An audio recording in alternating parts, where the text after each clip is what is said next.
जय हिंद दोस्तों एवं मेरे भाई बहन। सबसे पहले आज इस वीडियो में देखेंगे भाई एक इम्पोर्टेंट चैप्टर जो कि आपके सामने है, प्रेम ऐनी श्री राधिका। तो चलिए क्लास स्टार्ट करते हैं बिना समय गवाए हुए। प्रेम ऐनी श्री राधिका जो पाठ है इसके कवि हैं रसखान जी। कौन है मेरे भाई? रसखान जी। तो आप इसके कवि को कैसे याद रखिएगा? तो प्रेम में रस होता है। क्या होता है मेरे भाई? प्रेम में रस होता है और रस को खाया नहीं जाता बल्कि क्या किया जाता है? पिया जाता है। तो प्रेम में रस होता है तो रस से याद रखेंगे रसखान। तो प्रेम ऐनी श्री राधिका जो पाठ है भाई इसके कवि हो जाएंगे रसखान जी। कवि कौन है इसके मेरे भाई? तो कवि है रसखान जी। इनके जन्म के बारे में कहीं पे भी ऐसा कुछ लिखा गया नहीं है। हमने क्या बोले मेरे भाई? तो इनके जन्म के बारे में कहीं पे भी ऐसा कुछ लिखा गया नहीं है। कहा जाता है, माना जाता है कि इनका जन्म दिल्ली के पठान राजवंश में हुआ था। इनका जन्म भाई दिल्ली के किस वंश में हुआ था? तो दिल्ली के पठान वंश में इनका जन्म हुआ था। कहाँ पर इनका जन्म हुआ था मेरे भाई? तो दिल्ली में इनका जन्म हुआ था। और दिल्ली के किस वंश में इनका जन्म हुआ था? तो दिल्ली के पठान राजवंश में इनका जन्म हुआ था। इन्हीं के ग्रंथ हैं एक प्रेम वाटिका। इन्हीं के ग्रंथ हैं एक प्रेम वाटिका। इसमें दिया गया है कि इनका जन्म 1610 में हुआ था। इनका जन्म कब हुआ था मेरे भाई? रसखान जी का, कवि रसखान जी का तो 1610 में हुआ था। ये बात किस ग्रंथ में लिखा हुआ है? तो प्रेम वाटिका में लिखा हुआ है। किस ग्रंथ में? रसखान के ही आपका ग्रंथ प्रेम वाटिका में लिखा हुआ है कि इनका जन्म 1610 में हुआ था। चलिए आगे बढ़ते हैं भाई। ये दिल्ली से भागकर रसखान जी कवि रसखान जी ये दिल्ली से भागकर ब्रजभूमि चले गए। पूछा जाएगा एग्जाम में कि ये दिल्ली से भागकर कहाँ चले गए थे?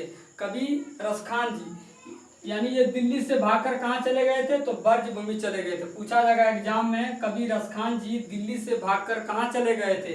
तो ये मेरे भाई दिल्ली से भागकर ब्रजभूमि चले गए थे। कहाँ चले गए थे? ब्रजभूमि चले गए थे। तो ये दिल्ली से भागकर मेरे भाई ब्रजभूमि क्यों चले गए थे? तो दिल्ली पर आपका मुगल वंश का अधिपत्य हुआ, यानी मुगल वंश दिल्ली पर क्या किया मेरे भाई? अटैक कर दिया। और पठान वंश इस तरह से क्या हो जाता है? पराजित हो जाता है, हार जाता है। और कवि रसखान जी भी पठान वंश के ही थे। तो इसीलिए इन्होंने ये दिल्ली से भागकर कहाँ चले गए? ब्रजभूमि चले गए। इसीलिए इन्होंने दिल्ली छोड़कर, दिल्ली से भागकर कहाँ चले गए? ब्रजभूमि चले जाएंगे। तो एग्जाम में पूछा जाएगा कवि रसखान जी दिल्ली से भागकर कहाँ चले गए थे? तो याद रखिएगा मेरे भाई ये दिल्ली से भागकर ब्रजभूमि चले गए थे। कहाँ चले गए थे? ब्रजभूमि चले गए थे। अगला पॉइंट है कृष्ण भक्ति। इसका मतलब हुआ कवि रसखान जी किस भगवान के भक्त थे? तो बता देना चाहेंगे मेरे भाई, कवि आपका जो रसखान जी हैं ये कृष्ण भगवान के भक्त थे। किस भगवान के भक्त थे? कृष्ण भगवान के भक्त थे। किस भगवान के भक्त थे मेरे भाई? तो ये आपका कवि रसखान जी कृष्ण भगवान के भक्त थे। इसी में पॉइंट है कि आपका वैष्णव धर्म के बड़े गहन संस्कार। वैष्णव धर्म के बड़े गहन संस्कार इनमें थे। वैष्णव धर्म के बड़े गहन संस्कार इनमें थे। इसका कहने का मतलब ये हुआ कि मेरे भाई ये आपका जो है हिंदू धर्म के पूजा पाठ, हिंदू धर्म के पूजा पाठ, हिंदू धर्म के पूजा पाठ को है ना, ये बहुत ही क्या करते थे मेरे भाई? ज्यादा मानते थे। हिंदू धर्म के पूजा पाठ, हिंदू धर्म के रीति रिवाज से क्या थे? बहुत ही ज्यादा प्रभावित थे। इसका मतलब ये हुआ कि ये वैष्णव धर्म के बड़े गहन संस्कार इनमें थे। समझ आएगा कि वैष्णव धर्म के बड़े गहन संस्कार का मतलब क्या होता? तो ये हिंदू धर्म को और हिंदू धर्म के जो देवी देवता है पूजा पाठ, इनमें बहुत ज्यादा इनको विश्वास था। इसलिए ये वैष्णव धर्म के बड़े गहन संस्कार इनमें थे। अगले पॉइंट है मेरे भाई, ये अलौकिक प्रेम की ओर आकृष्ट होकर भक्त हो गए। ये किस प्रेम की ओर आकृष्ट होकर मतलब भक्त हो गए मेरे भाई? तो ये अलौकिक प्रेम की ओर। किस प्रेम की ओर मेरे भाई? तो ये अलौकिक प्रेम की ओर आकृष्ट होकर भक्त हो गए। अलौकिक प्रेम क्या होता है मेरे भाई? तो ये जो गांव में प्रेम होता है, नहीं सर ये नहीं, वो प्रेम नहीं, वो आपका कहते हैं मतलब कि अपना माँ बाप का इज्जत डुबा देना, वो प्रेम नहीं है। क्योंकि जो माँ बाप आपको पाल पोस के 20 साल किया मेरे भाई मेरी बहना, अगर आप उनका नहीं हुए तो आगे क्या पता आप है ना जिनके साथ या आप जिनको ऊपर भरोसा कर रहे हैं है ना उनको भी आप साथ दीजिएगा या आपको वो साथ देंगे। तो ये अलौकिक प्रेम की ओर मतलब उस प्रेम को हम वेश्या कहते हैं, उससे प्रेम को जो घर से छोड़कर दूसरे है ना, माँ बाप के बिना इजाज़त के कहीं चले जाते हैं दूसरे घर, दूसरे से शादी विवाह कर लेते हैं बिना माँ बाप के इजाज़त के, तो उसको बेसिया कहते हैं। ये अलौकिक प्रेम की ओर आकृष्ट होकर भक्त हो गए। अलौकिक प्रेम मतलब भाई मेरे भगवान के प्रति प्रेम। अलौकिक प्रेम मतलब क्या हुआ, भगवान के प्रति प्रेम। तो ये अलौकिक प्रेम की ओर आकृष्ट होकर भक्त हो गए। ये किस प्रेम की ओर, तो कबीर खान जी अलौकिक प्रेम की ओर आकृष्ट होकर भक्त हो गए। यानी कि कहने का मतलब हुआ भाई ये कृष्ण के आपका जो है प्रेम में पागल हो गए थे। कौन, कबीर खान जी। इनको मतलब इन्हें देख कर मतलब इनको देखकर इनकी आंखें जो है किन्हीं को देखना नहीं चाहते थे, इनके सिवाय इनकी आंखें भी किन्हीं को देखना नहीं चाहते थे। इसलिए ये अलौकिक प्रेम की ओर आकृष्ट होकर क्या हो गए, भक्त हो गए। भगवान के प्रति प्रेम होकर, भगवान के प्रति प्रेम में ये क्या होगा, आकृष्ट होकर उनके भक्त हो गए। अगला पॉइंट है भाई, इसने स्वामी विठलनाथ से पुष्टि मार्ग की दीक्षा ली। कहने का मतलब है ये आपका जो है कबीर खान जी को है पुष्टि मार्ग की दीक्षा किसने दी थी, तो मेरे भाई कबीर खान जी को पुष्टि मार्ग की दीक्षा स्वामी विठलनाथ ने दी थी।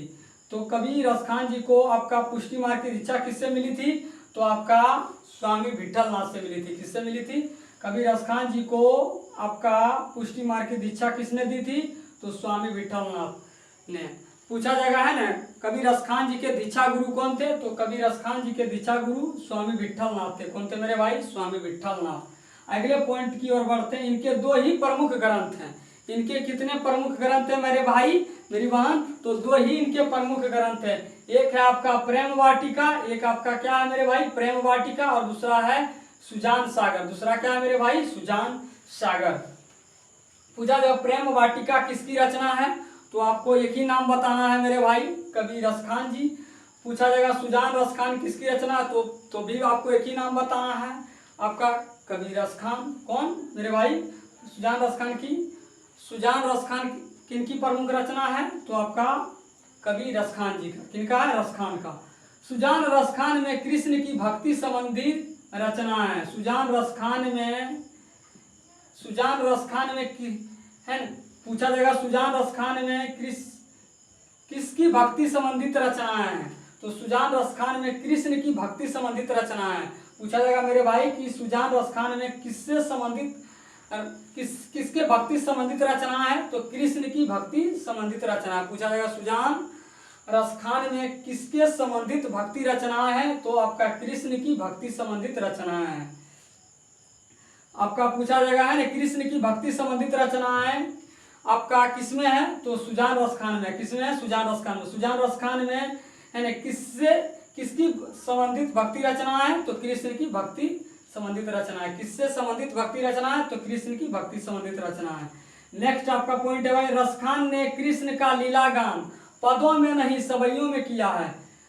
कबीर खान जी कृष्ण का लीला गान, बचपन में जो कृष्ण भगवान है ना भाई न आपका माखन चुराने का काम करते थे, कपड़े किसी का है ना आपका चुराने का काम करते थे, उसको बोलते हैं लीला गान, उसको लीला कहते हैं, कृष्ण की लीला। तो रसखान ने कृष्ण का लीला गान पदों में नहीं सवैयों में किया। पूछा जाएगा कबीर रसखान ने कृष्ण का लीला गान किसमें किया है, आपसे पूछा जाएगा एग्जाम में, रसखान ने कृष्ण का लीला गान किसमें किया है, तो आपको बोलना है भाई सवैयों में। किसमें किया है, सवैयों में। देख लिखा रहेगा रसखान ने कृष्ण का लीला गान किसमें किया, ए नंबर ऑप्शन आपका पद में, बी नंबर वाक्य में, सी नंबर आपका रहेगा सवैयों में, डी नंबर इनमें से कोई नहीं। तो आपको एक ही चीज बोलना है भाई सवैयों में। रसखान ने कृष्ण का लीला गान किसमें किया था, तो पदों में नहीं बल्कि सवैयों में किया था। किसमें, सवैयों में। अगला पॉइंट है, रसखान सवैया छंद में सिद्ध थे। रसखान किसमें सिद्ध थे मेरे भाई, तो सवैया छंद में सिद्ध थे। रसखान किसमें सिद्ध थे, सवैया छंद में सिद्ध थे। कौन से कवि सवैया छंद में सिद्ध थे, तो रसखान। कौन, रसखान। रसखान की भाषा क्या थी मेरे भाई, तो ब्रज भाषा थी। रसखान की भाषा क्या थी, ब्रज भाषा। इनकी रचनाओं से मुग्ध होकर, यानी इनकी रचना इतना बढ़िया रचना ये करते थे, इतना बढ़िया ये लिखते थे। किनके शासनकाल में, तो जहांगीर के शासनकाल में। किसके शासनकाल में, जहांगीर के शासनकाल में। इनके रचनाओं से मुग्ध होकर, यानी इतना बढ़िया इनका रचना होता था कि इनकी रचनाओं से बहुत ही ज्यादा खुश होकर, यानी मुग्ध होकर मतलब बहुत ही ज्यादा खुश होकर भारतेंदु हरिश्चंद्र ने कहा था। भारतेंदु हरिश्चंद्र ने कहा था कि इन मुसलमान हरिजन पे कोटिन हिंदू वारियो, हिंदू वारिये। भारतेंदु हरिश्चंद्र किस क्या कहे थे? तो भारतेंदु हरिश्चंद्र ने कहे थे इन मुसलमान हरिजन पे कोटिन हिंदू वारिये। इन मुसलमान हरिजन पे कोटिन हिंदू वारिये किसने कहा था? तो मेरे भाई भारतेंदु हरिश्चंद्र ने कहे थे, जो हिंदी के जनक कहे जाते हैं। इनके रचनाओं से मुग्ध होकर, यानी इनके इतने बढ़िया बढ़िया रचना होता था, इतना बढ़िया बढ़िया लिखते थे कि इनकी रचनाओं से बहुत ही ज्यादा मुग्ध होकर, मतलब बहुत ही ज्यादा खुश होकर भारतेंदु हरिश्चंद्र ने कहा था इन मुसलमान हरिजन पे कोटिन हिंदू वारिये। ये मुसलमान करोड़ों हिंदू के बराबर है। इन मुसलमान हरिजन पे कोटिन हिंदू वारिये, इसका मतलब क्या हुआ? ये मुसलमान कौन? सिर्फ रसखान जी। कौन? सभी मुसलमान है, सिर्फ रसखान। ये मुसलमान करोड़ों हिंदू के बराबर है। ये मुसलमान करोड़ों हिंदू के बराबर है। ये एक मुसलमान जो है ये करोड़ों हिंदू के बराबर है। इस बात को किसने कहे थे? तो भारतेंदु हरिश्चंद्र ने कहे थे। भारतेंदु हरिश्चंद्र क्या कहते मेरे भाई? तो इन मुसलमान हरिजन पे कोटिन हिंदू वारिये। इन मुसलमान हरिजन पे कोटिन हिंदू वारिये किसने कहे थे? तो भारतेंदु हरिश्चंद्र ने कहे थे। किसने कहे थे? भारतेंदु हरिश्चंद्र ने कहे थे। चलिए अगले पॉइंट की ओर बढ़ते हैं मेरे भाई। इस कविता में रसखान कृष्ण पर अपना पूरा जीवन सर्वस्व न्यौछावर करना चाहते हैं। इस प्रकार से इस कविता में कवि रसखान कृष्ण पर अपना पूरा जीवन सर्वस्व मतलब अपना पूरा जीवन, अपना पूरा जिंदगी, अपना पूरा सुख संपत्ति, अपना पूरी सुख सुविधा न्यौछावर यानी त्याग करना चाहते हैं। इस कविता में रसखान कृष्ण पर अपना क्या करना चाहते हैं? पूरा जीवन त्याग करना चाहते हैं। इस कविता से यही हमें पता चलता है मेरे भाई। चलिए अब इनके अर्थ को समझ लेते हैं, जो कि आपके अर्थ में काम आएगा। लकुटी का मतलब क्या होता है? लकुटी का अर्थ क्या होता है मेरे भाई? तो लाठी होता है। आरू का मतलब क्या होता है? कामरिया होता है। क्या होता है? आरू का मतलब होता है, सॉरी मेरे भाई, कामरिया नहीं, आरू का मतलब और होता है। क्या होता है? और कामरिया का मतलब क्या होता है? बोल बम वाला कामरिया नहीं मेरे भाई। को कामरिया का मतलब होता है कंबल। क्या होता है? कंबल। और तीहूपुर का मतलब क्या होता है मेरे भाई?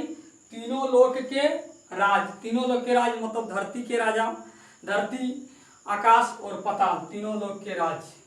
चलिए अब इनके हम आपका अर्थ को बेहतरीन तरीके से समझते हैं मेरे भाई।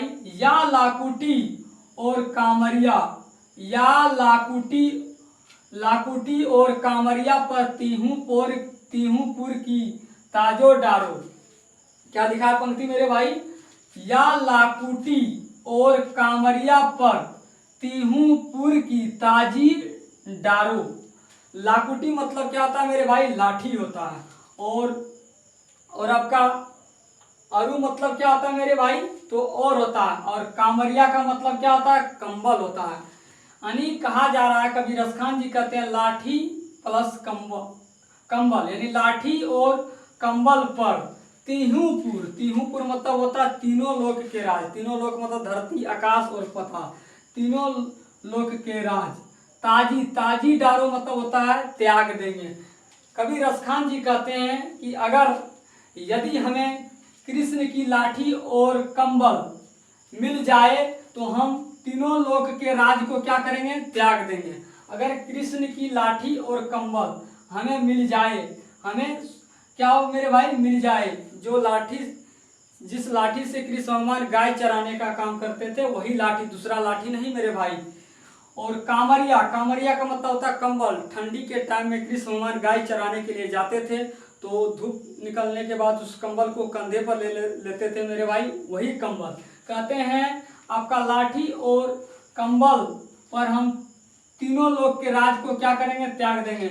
अगर हमें कृष्ण भगवान के लाठी और कंबल मिल जाए तो हम इस लाठी और कंबल पर हम तीनों लोक के राज को क्या करेंगे? त्याग देंगे। अगला आठवीं सिद्धि नवोनिधि। आठवीं सिद्धि, 8 सिद्धि कितने होते हैं मेरे भाई? सिद्धि कितने होते हैं? तो सिद्धि आपका 8 होते हैं। कितने होते हैं? सिद्धि 8। सिद्धि कितने होते हैं? 8। सिद्धि किसको कहते हैं मेरे भाई? तो आपका ओझा गुनी झाड़ फूक है ना, डाइन, ये आपका क्या होता है? तो 8 सिद्धि। ये क्या है? 8 सिद्धि। आपका ओझा गुनी झाड़ फूक है ना, डाइन, ये क्या है? 8 सिद्धि है। 8 सिद्धि यानी कहने का मतलब आठों सिद्धि, जैसे आपका झाड़ फूक चुम है ना, आपका मंत्र पढ़ा जाता है, ओम भुर्वाय नमः स्वाहा, इस प्रकार से पढ़ा जाता है। तो जो बोला गया आठों सिद्धि, और आठों सिद्धि नवोनिधि का सुख, नंद की गाय चराई विसारो, नंद की गाय चराई विसारो। बोल रहा है अगर हमें कृष्ण की लाठी और कंबल का काम अगर हमें मिल जाए तो हम अपने तीनों लोक के राज को क्या करेंगे, त्याग देंगे। फिर बोलते हैं कबीर रसखान जी कि आठों सिद्धि, आठों सिद्धि यानी आठों सिद्धि, जैसे जो डाइन वगैरह बनता है भाई, वो दूसरे का बच्चा क्या करते हैं, खा जाते हैं, और दूसरे का बच्चा खाने में उनको बहुत ही क्या होता है, खुशी मिलता है, अंधेरे रूम में जाकर बहुत ज़्यादा खुशी मिलता है। यानी दुनिया का मतलब जो है सबसे ज़्यादा खुशी इन्हें मतलब उस काम को करने में मिलता है, यानी समझिए इसके लिए बहुत बड़ा खुशी का बात होता है। तो मतलब ऐसे खुशी को भी है ना आठों सिद्धि, यानी ऐसे खुशी को भी नवोनिधि का सुख क्या करेंगे हम, ऐसे सुख को नंद की गाय चराई विसारो, सिर्फ हम नंद की, जो नंद यानी नंद मतलब यहाँ कृष्ण की, कृष्ण को बोला गया कि नंद की गाय चराई विसारो, सिर्फ आपका कृष्ण भगवान के गाय चराने में हम क्या करेंगे, त्याग देंगे। अब इनके अर्थ को बेहतरीन तरीके से समझिएगा मेरे भाई। ये कहते हैं यदि कृष्ण की लाठी, यानी ये कल्पना करते हैं, ये आपका भाई कहते हैं, ये अभी आप अभिलाषा व्यक्त करते हैं, ये इच्छाएं व्यक्त करते हैं। ये कहते हैं यदि कृष्ण की लाठी और कंबल दोनों का, ये कहते हैं कबीर रसखान जी, ये कहते हैं यदि कृष्ण की लाठी और कंबल दोनों का काम मिल जाए, जिस लाठी से कृष्ण भगवान गाय चराने का काम करते थे, वही लाठी, जिस लाठी से कृष्ण भगवान थाई के क्या करते थे, गाय चराने का काम करते थे, और कंबल, कंबल जिस कंबल को मतलब है ना कंधे पर ले जाते है ना, आपका यहाँ से ओढ़ के जाते थे, और मतलब जो है धूप निकलने के बाद कंधे पर ले लेते थे, वही कंबल, दूसरा कंबल नहीं। क्योंकि कबीर रसखान जी जो है खुद ये आपका क्या भाई राजा हैं, इनके महल में एक से एक कंपनी का रजाई है, लेकिन उस रजाई को ये नहीं चाहते हैं। कृष्ण भगवान के है ना फटे कंबल को ये चाहते हैं। कृष्ण भगवान जंगल में जब कटीले जंगल में जाते हैं भाई, तो उनका कंबल कई जगह फट जाता है, फिर भी मतलब उस कंबल को, वही कंबल इन्हें चाहिए। देखिए कैसे भक्त हैं। ये कहते हैं यदि कृष्ण की लाठी और कंबल दोनों का काम मिल जाए, तब तीनों लोक के राज को त्याग दें। कबीर रसखान जी कहते हैं यदि, कबीर रसखान जी कहते हैं अगर हमें है ना आपका क्या मिल जाएगा मेरे भाई, कृष्ण की लाठी और कंबल दोनों का काम मिल जाए। कहते हैं अगर कबीर रसखान जी कहते हैं यदि कृष्ण की लाठी और कंबल दोनों का काम अगर हमें मिल जाए, तब हम तीनों लोक के यानी आकाश पाताल धरती तीनों के सुख को, तीनों लोक के राज को यानी तीनों लोक के सुख को क्या करेंगे, त्याग देंगे, त्याग दें। फिर से कहते हैं कबीर रसखान नंद बाबा की गाय चराने को सबसे बड़ा सुख कहा है। कबीर रसखान जी नंद बाबा की यानी अर्थात आपका कृष्ण भगवान, नंद बाबा की गाय चराने को सबसे बड़ा सुख कहा। कबीर रसखान जी कृष्ण भगवान की गाय चराने को सबसे बड़ा सुख कहा। कबीर रसखान जी कहते हैं दुनिया में सबसे बड़ा सुख है गाय चराने में। क्या है, गाय चराने में। मतलब रसखान की बैंक में भी ऐसा आपका जो सुख नहीं है, आपका वैसा सुख ट्रेन में भी नहीं है। रसखान नंद बाबा की गाय चराने को सबसे बड़ा सुख कहा है कि दुनिया का सबसे बड़ा सुख क्या बताया है कबीर रसखान जी। तो कबीर रसखान जी नंद बाबा की यानी कृष्ण भगवान की गाय चराने को सबसे बड़ा सुख कहे हैं। कबीर रसखान जी नंद बाबा की गाय चराने को सबसे बड़ा सुख कहा है कि अगर दुनिया में कोई सुख है, सबसे बड़ा सुख है, तो आपका कृष्ण भगवान का गाय चराना क्या सबसे बड़ा सुख है। बोलते यदि नंद बाबा की गाय चराने का काम इन्हें मिल जाए, बोलते हैं यदि नंद बाबा की गाय चराने का काम इन्हें मिल जाए, 2 मिनट ही सही, 1 मिनट ही सही, थोड़ा देर ही सही, अगर कृष्ण भगवान की गाय चराने का काम इन्हें मिल जाए, बोलते हैं अगर 2 मिनट ही सही, 1 मिनट ही सही, थोड़ा देर ही सही है ना, हम सिर्फ गाय को सिर्फ है ना हट हट हट चल चल चल इतना कर लें, तो हम समझेंगे कि सबसे बड़ा सुख धरती पर हमें ही मिला है। सभी सुखों में सबसे ज़्यादा सुख हमको है, कहते हैं कबीर रसखान जी। यदि नंद बाबा की गाय चराने का काम इन्हें मिल जाए, तो वे 8 सिद्धि और खजाना, जो खजाना राजपाट में गड़ा हुआ है, जो गढ़ के रखे हैं। बोलते हैं यदि नंद बाबा की गाय चराने का काम इन्हें मिल जाए, ये नंद बाबा की गाय चराने का काम इन्हें मिल जाए, नहीं हमेशा के लिए, नहीं जिंदगी भर के लिए, थोड़ा देर के ही लिए सही 1-2 मिनट के लिए सही, थोड़ा देर के लिए सही, हम सिर्फ कृष्ण भगवान की गाय को हट हट चल चल है ना कर लें, तो हम समझेंगे कि सबसे बड़ा सुख इस धरती पर हम ही को मिला है। कबीर खान जी कहते हैं यदि नंद बाबा की गाय चराने का काम इन्हें मिल जाए तो वह 8 सिद्धि, जो मतलब जो है सिद्धि कितने थे, 8 सिद्धि और 9 खजाना का सुख को, सुविधा को क्या करेंगे, त्याग देगा। चलिए अब समझेंगे मेरे भाई। अगले अब अर्थ की ओर बढ़ते हैं, अगले पंक्ति की ओर। रसखानी कबो इन आखिन सो बर्ज के बनबाग तड़ाग निहारो। रसखानी कभी अपने आप को कहते हैं, कबो मतलब कभी, इन आखिन क्या मेरे भाई, इन आखिन, रसखानी कभी अपने आप को कहते हैं, कबो इन आखिन, कभी रसखान कहते हैं कभी, है ना, इन आँखों से, इन आँख से, यानी ये मेरी आँखों से, मतलब हम अपनी आँखों से, कभी रसखान जी कहते हैं हम अपनी आँखों से सो बर्ज के बनबाग तड़ाग निहारो।